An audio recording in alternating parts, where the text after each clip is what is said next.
This video is a compilation of 1970s car club events from 8mm film from Carrie Hofer Grissom. Her mother, Alice Hofer, was a Southern Arizona Region Porsche Club member. The Mount Lemmon hill climb was part of a trilogy of Porsche Club events: a hill climb, a rally, and a slalom up Campbell Avenue. This is turning around there at the start line. They're staging here at the bottom of the ski lodge road for the hill climb. We blocked it all up. Apparently the Iron Door restaurant was okay with it because we were bringing in a bunch of more business. All the car people. There's a Pinto from the JCPC, Jim Click Pinto Club. They were strong. This is the track. You can see the cones. That's the actual course. And we did a chicane here. Slow people down a little bit. And the Corvette Club, the Mini Club, Pinto Club. This is Skip Andre and my old 55 Speedster, my first Porsche. And then my 911 sitting right here in front of it. And then there was the waiting. And a chance to size up the competition.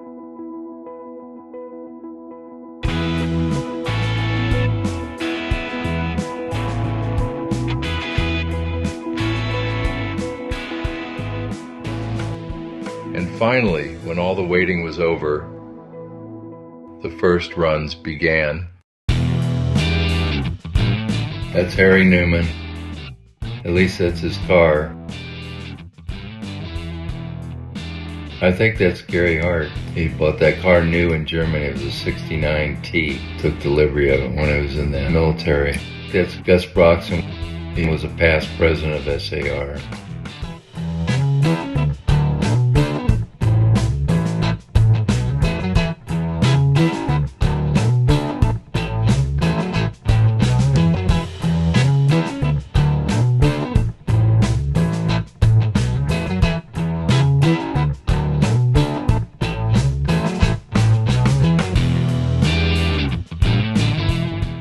There were Austin Healey Sprites, Porsche 912s, a Sunbeam Tiger, several 914s, big American muscle cars, and this Corvair-powered homemade buggy that Kurt Kramer helped build.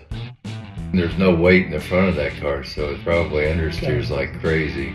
Looks like he's got a counterweight there to counterweight the understeer with that fuel tank. That's me sliding in. Well, there wasn't no runoff area up the top there because all the cars were parked and stuff, so that's why they did a stop box. That's Skip Andre. It could be his wife, Kathy Andre. She ran it too. This Targa, it was a 912, belonged to Jerry Cloutier. And the Corvette Club was all excited because they thought they were going to kick ass. They did not expect me. It had hill climb gearbox in it, which is as short as you can get, just about. I mean, it redlined at 80. Wasn't much fun on the highway, screaming along, you know.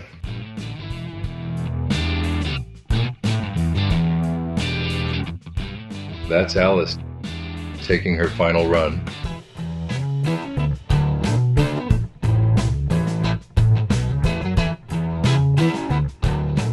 After the driving, there was some music and we just hung out and had a good time.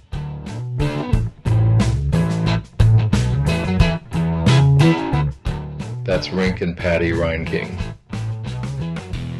That's Gus Broxton, past president. I don't think he'd been a president yet there.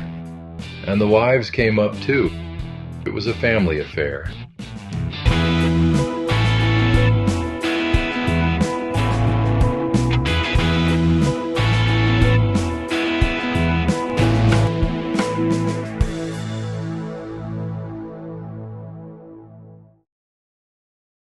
This is another SAR event, a tour up Mount Lemmon to get away from the summer heat and have lunch at the Iron Door restaurant.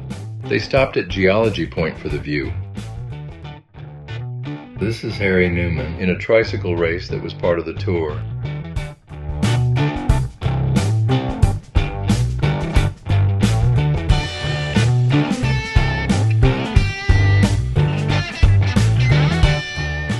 This is a good shot showing Alice Hofer, Jerry Cloutier, and past presidents Sam Bosley, Gus Broxson, and Gary Hart.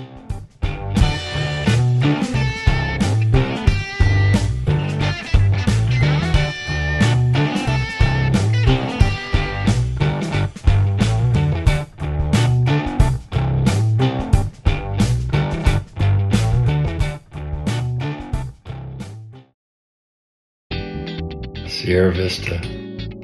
We'd go down there en masse.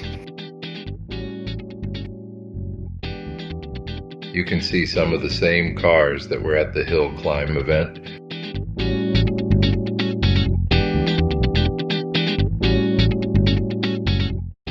Continental Porsche was a local dealer. We had 3 drivers, a mechanic, myself, and Alice Hofer, 914.6. This car was pretty hard to beat. They had to put a Shield racing seat in it to hold me in there, and it made a big difference. We used to have Bell helmets and loaner helmets for our events. They used to put them in a great big box and ship them. We'd send them a letter and ask them to reserve a box of helmets, brand new helmets. There'd probably be 20 helmets in there, all different sizes. Had Bell on the side of it. That was a deal. All you had to do was ask. There's that Corvair car, yeah.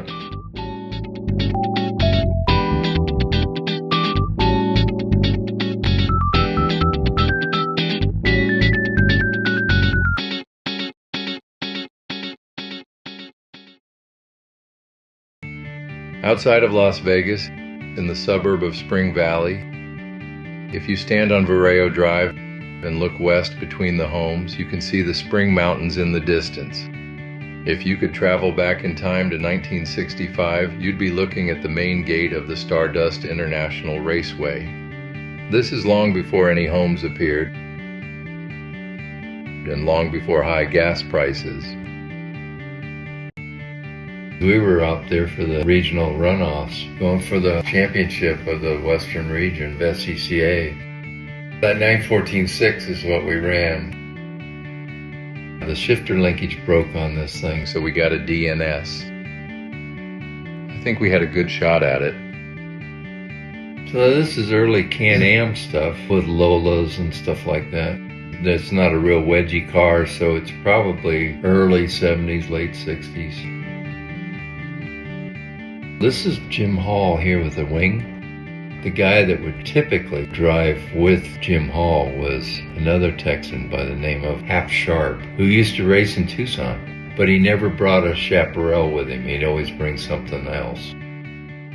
It's 13 all the way. Hall next, then Jackie Stewart, Cornelli Jones, Phil Hill, Bruce McLaren, George Palmer, Chris Amos, Dan Gurney, and Mark Donahue. Good old Holtville. San Diego region would come there and set up this track. This course was a World War II training base, so it was all concrete.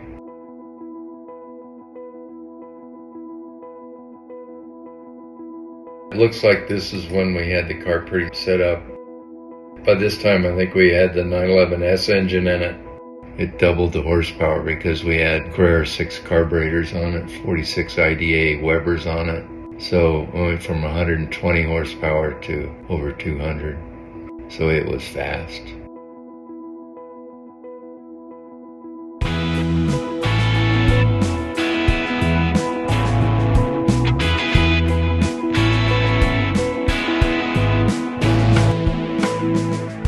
I see the name on the car. I think it's Barry Rasmussen.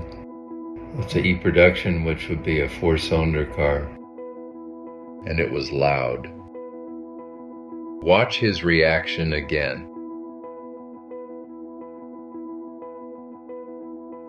He's wearing hearing aids now.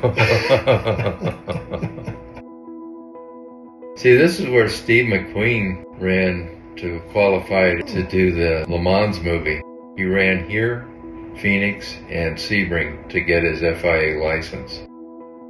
You see that poster of him in a 908 Sebring. And they got second place there, almost won it. He was good.